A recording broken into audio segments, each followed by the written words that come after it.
Assalamualaikum warahmatullahi wabarakatuh. Perkenalkan, nama saya Anda Rwanda dari kelas 1 PPMA. Di sini kami akan mempresentasikan tentang vektor yang beranggotakan Aji Sultan, Alamsyah, dan Andre Rwanda. Konsep vektor. Vektor merupakan sebuah besaran yang memiliki arah. Vektor digambarkan sebagai panah dengan yang menunjukkan arah vektor, dan panjang garisnya disebut besar vektor. Vektor pada bidang datar mempunyai dua komponen, yaitu pada sumbu X dan sumbu Y. Khusus untuk vektor yang segaris dengan sumbu X atau Y, berarti hanya mempunyai satu komponen. Komponen vektor adalah vektor yang bekerja menyusun suatu vektor hasil atau resultan vektor. Oleh karenanya, vektor bisa dipindahkan titik pangkalnya asalkan tidak berubah besar dan arahnya. Misalkan vektor merupakan vektor yang berawal dari titik menuju titik, dapat digambarkan koordinat kartesius di bawah. Panjang garis sejajar sumbu X adalah panjang garis sejajar sumbu Y, merupakan komponen-komponen vektor. Penjumlahan vektor. Secara grafis, penjumlahan vektor secara grafis merupakan penjumlahan vektor yang dilakukan dengan cara menggambarkan vektor-vektor yang hendak dijumlahkan dengan vektor resultannya. Selanjutnya, besar vektor resultan diketahui dengan mengukur penggunaan penggaris. Penjumlahan vektor secara grafis. Dua vektor atau lebih dapat dijumlahkan atau dikurangkan. Hasil penjumlahan atau pengurangan disebut resultan vektor. Penjumlahan vektor tidak sama seperti penjumlahan bilangan biasa atau penjumlahan besar skalar dengan arah vektor mempunyai pengaruh dalam penjumlahan vektor. Nilai hasil penjumlahan vektor disebut resultan vektor. Ada beberapa metode penjumlahan vektor tergantung pada arah dan kedudukan vektor. Secara grafis, penjumlahan dua buah vektor dapat digambarkan sebagai berikut. Bisa dilihat ini penjumlahan vektor. Penjumlahan vektor secara geometri.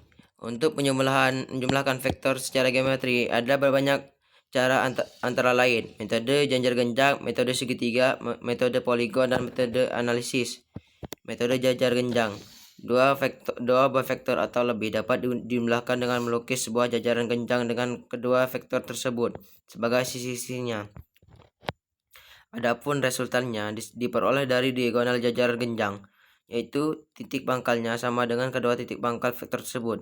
Cara melukiskan gambar resultan dua buah vektor dengan metode jajar genjang sebagai berikut. Letakkan titik tangkap vektor 1 dan 2 pada satu titik sesuai nilai dan arah masing-masing vektor. 2.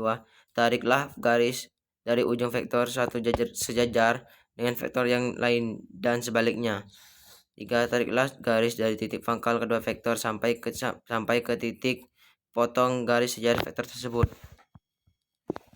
Saya lihat di sini contohnya dengan menggunakan rumus R sama dengan akar F1 pangkat 2 ditambah F2 pangkat 2 ditambah 2F1 dikali F2 dikali kostan. Metode analisis.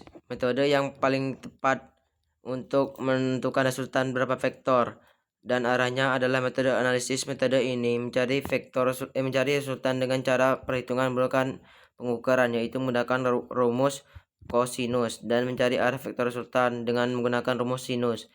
A. Menentukan resultan vektor menggunakan rumus sinus. Untuk menentukan vektor resultan secara matematis dapat Anda gunakan rumus kosinus, yaitu sebagai berikut. Assalamualaikum warahmatullahi wabarakatuh. Nama saya Aji Sultan. Saya akan meneruskan presentasi dari Andre Rwanda. Vektor dalam sistem koordinat kartesius. Sistem koordinat 3 dimensi. Sumbu-sumbu tersebut akan membentuk 3 bidang koordinat. Bidang XY, bidang XZ, dan bidang YZ. Ketiga bidang koordinat ini akan memisahkan ruang menjadi 8 oktan. Oktan pertama berisi titik-titik yang semua koordinatnya positif.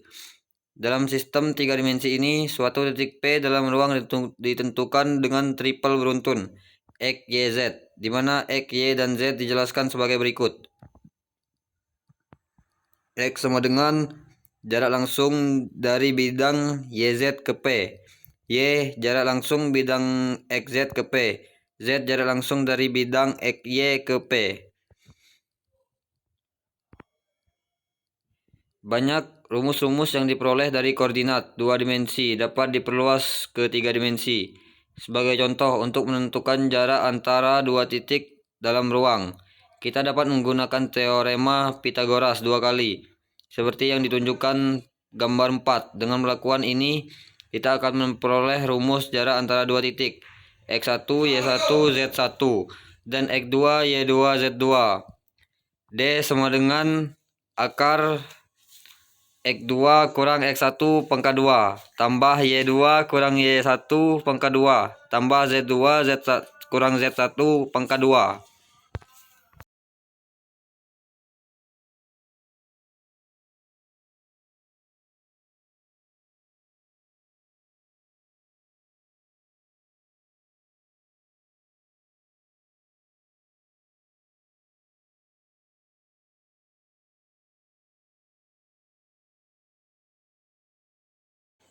Assalamualaikum warahmatullahi wabarakatuh. Nama saya Alamsyah. Saya akan melanjutkan presentasi dari Aji Sultan. Vektor digambarkan dengan panah yang menunjukkan arah vektor. Konsep pembahasan dan soal turunan fungsi, aljabar aplikasi turunan fungsi, dan pembahasan penerapan turunan fungsi, aljabar dalam kehidupan sehari-hari. Inilah pembahasan selengkapnya mengenai contoh soal penerapan vektor matematika dalam kehidupan sehari-hari.